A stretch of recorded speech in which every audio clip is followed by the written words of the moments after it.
திருப்பாடல்கள் அதிகாரம் 53. இறைப்பற்று இல்லார். கடவுள் இல்லை என அறிவிலிகள் தம் உள்ளத்தில் சொல்லிக் கொள்கின்றனர். அவர்களுள் சிலர் கெட்டு அருவருப்பான செயல்களில் ஈடுபடுகின்றனர். நல்லது செய்வார் யாரும் இல்லை. கடவுள் விண்ணகத்தினின்று மானிடரை உற்று நோக்குகின்றார். மதிநுட்பம் உள்ளவர், கடவுளை நாடுபவர் எவராவது உண்டோ என்று பார்க்கின்றார். எல்லோரும் நெறி பிழந்தனர், ஒருமிக்க கெட்டு போயினர். நல்லது செய்வார் யாரும் இல்லை, ஒருவர் கூட இல்லை. தீங்கிழைக்கும் யாவரும் அறிவை இழந்து விட்டார்களோ?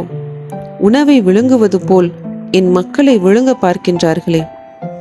இவர்கள் கடவுளை நோக்கி மன்றாடுவதும் இல்லை.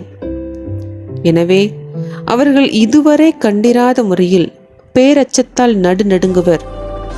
இறை மக்களை ஒடுக்கியோரின் எலும்புகளை கடவுள் சிதறடிப்பார்.